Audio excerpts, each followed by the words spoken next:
Bueno, hola a todos, ¿cómo están? Bueno, ya me conocen del año pasado. La idea con este tercer módulo es, digamos, explicarle algunas cuestiones, porque, bueno, entiendo que este texto va a ser de mayor complejidad que los que trabajaron digamos, en los módulos precedentes, ¿sí? Ustedes ya tienen claro, digamos, en función de lo que trabajamos en el módulo 1 y 2, digamos, lo que es una conceptualización de las políticas sociales, así como los conceptos que están directamente vinculados a ellas, ¿sí? Por eso ahora vamos a introducirnos en lo que es una evolución histórica de las distintas políticas, ¿sí? Para lo cual vamos a trabajar con un texto de Ernesto Aldo Isuani, que es un licenciado en ciencias políticas, tiene distintas especializaciones en todo lo que es políticas sociales, políticas públicas, ha realizado un trabajo muy interesante para todo lo que es la CEPAL y demás. Así que, bueno, en función de eso, vamos a hacer un recorrido según él lo propone, y bueno, y obviamente después la actividad de continuidad pedagógica va a estar directamente relacionado con esto, ¿sí? Desde ya les aclaro que van a haber algunos conceptos, ¿sí? Como el tema de, cuando se habla sobre todo del paradigma de la contribución, que ahora, mínimamente voy a tratar de explicárselos. Se va a hablar de, el tema de sistemas de capitalización, de reparto y demás. Todos esos conceptos no se, digamos, embarullen ni se compliquen o preocupen si no los logran captar en su total dimensión, digamos, en esta primera lectura, porque son temas que los vamos a trabajar también más adelante, sobre todo en la segunda unidad, ¿sí? Bueno, como les decía, básicamente lo que nos propone, digamos, el autor, y por eso es que, bueno, yo les voy a ir explicando un poco, y la idea era hacerles este PowerPoint con un poco de audio, porque la intención es que apunten, digamos, a lo que son las diapositivas y no, digamos, la idea es que me vean a mí, ¿no? Básicamente él lo que plantea es, digamos, una periodización de las distintas políticas sociales, y para ello lo que hace es primero una contextualización en Occidente y después cómo digamos, esa evolución de las distintas políticas en Occidente, fundamentalmente en Europa, obviamente impacta en nuestro país, ¿sí? Para eso, él hace un recorrido partiendo de básicamente tres enfoques o tres principios básicos de las políticas sociales, ¿sí? Él habla en un principio de lo que denomina un paradigma, digamos, un enfoque de la discrecionalidad, que lo va a ubicar temporalmente entre principios y mediados del siglo XIX, es decir, estamos hablando de 1800, 1850, 60, ¿sí? Después va a hablar del segundo paradigma, que es el paradigma de la contribución, que ya lo va a ubicar a fines del siglo XIX, es decir, que vamos a hablar de 1880 en adelante. Y luego va a hablar de un tercer paradigma, que es el paradigma de la ciudadanía, que coincide con lo que es la terminación de la Segunda Guerra Mundial, es decir, que él lo ubicaría a partir de 1945 en adelante, ¿sí? Recuerden que la Segunda Guerra Mundial, digamos, transcurrió desde 1938 al 45, es decir, que él va a ubicar este tercer paradigma a partir de, digamos, del 45 en adelante, ¿sí? Y la característica que él va a mencionar es que, digamos, un paradigma en relación al otro no es un compartimento estanco. ¿Esto qué quiere decir? Que no implica que inició un paradigma y después de ese paradigma, cuando surge el otro, el anterior desaparece, sino que se van superponiendo, digamos, así como capas geológicas, es decir, que vamos a ver sobre todo una coexistencia de los mismos, ¿no? Y cómo, digamos, el surgimiento de esos distintos enfoques va a, digamos, explicar dos cuestiones que son centrales. Por un lado, ¿quiénes van a ser los distintos beneficiarios? Vamos a ver que a medida que hablemos de otro paradigma, vamos a ver que los beneficiarios de las políticas se van expandiendo o ampliando. Y por otro lado, otra característica es que a medida que, digamos, avanzamos en el tiempo, el Estado va a tener un diverso grado de intervención de acuerdo a nos ubiquemos en un paradigma o el otro, ¿sí? Pero bueno, haciendo esta salvedad, entonces, yo lo que voy a hacer ahora es, darles algunas características centrales de cada uno de esos paradigmas y después ya darles algunos consejos, digamos, respecto a lo que sería la periodización y que les va a servir para realizar la actividad 3, ¿sí? Bueno, como les decía, el paradigma de la discrecionalidad es el que ubicamos entre principios y mediados del siglo XIX, se caracteriza justamente porque el Estado no está obligado a dar ningún tipo de asistencia, es decir, la asistencia que el Estado da es de tipo facultativa, de tipo voluntaria, ¿sí? Justamente que algo sea discrecional quiere decir que algo no es obligatorio, que es voluntario. Y justamente quienes son beneficiarios de esa voluntad, de esa caridad o beneficencia son los que se conocen como los pobres merecedores. ¿Quiénes eran ellos? Bueno, los huérfanos, los niños en situación de calle, mujeres viudas, personas con alguna discapacidad, es decir, a ese público estaban destinadas esas primeras políticas y que generalmente, digamos, estaban nucleadas en lo que eran casas de beneficencia, hospicios puntuales y demás, ¿sí?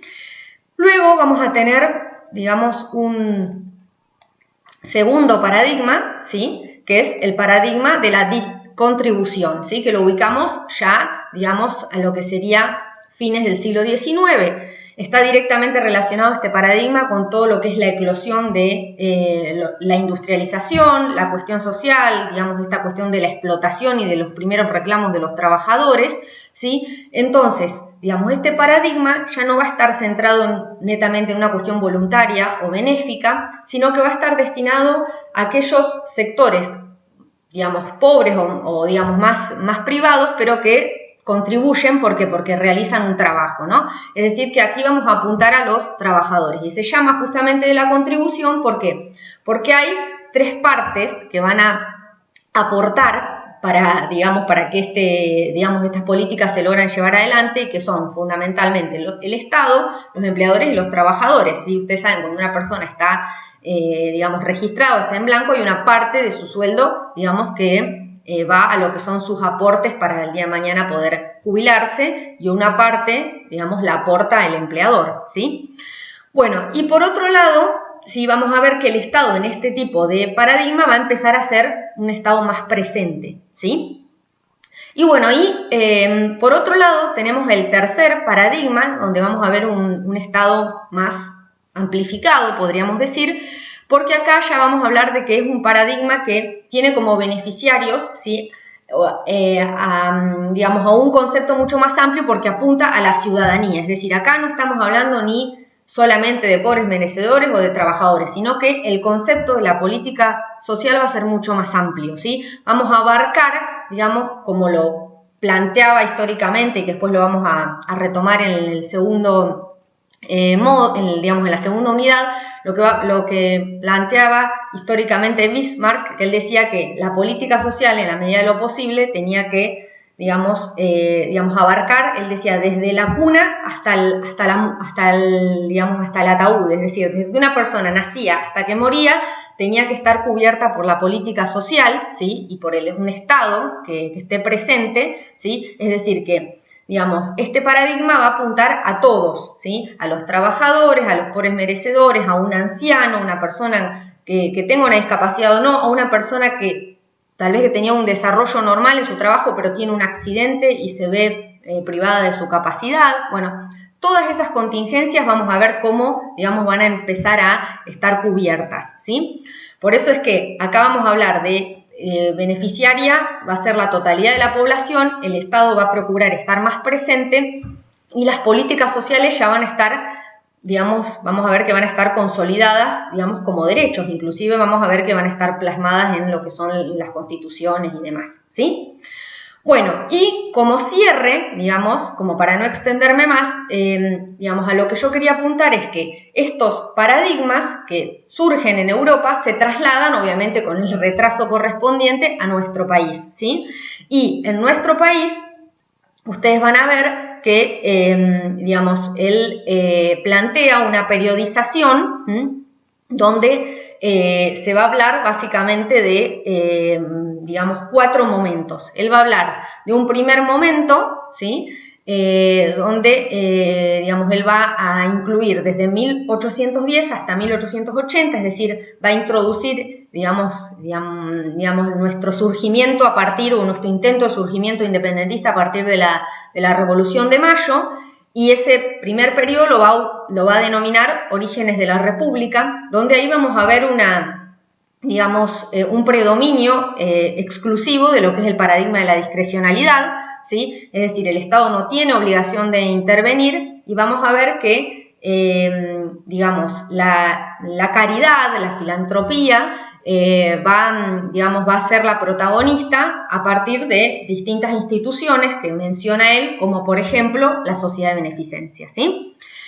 El segundo periodo, ¿sí?, que él ubica entre 1880 y 1945, él lo va a denominar la construcción y consolidación del Estado Nacional, donde ahí ya vamos a ver la coexistencia de los tres paradigmas. ¿Por qué? Porque, digamos, la característica, digamos, aquí es que, si bien vamos a seguir con medidas que ya se habían tomado en el periodo anterior, es decir, va a seguir existiendo la sociedad de beneficencia, el Estado no va a estar presente en todo, ya vamos a ver cómo, producto de las oleadas de inmigrantes, se van a empezar a tomar algunas cuestiones en relación a los trabajadores, se van a empezar a tomar medidas en cuanto a lo que es la salud pública, que ya no solamente van a beneficiar a unos pocos, ¿sí? Y, una de las características, por ejemplo, el Departamento de Seguridad y Higiene, esto sería a nivel paradigma de la contribución. Dentro de lo que es la discrecionalidad vamos a seguir mencionando la sociedad de beneficencia,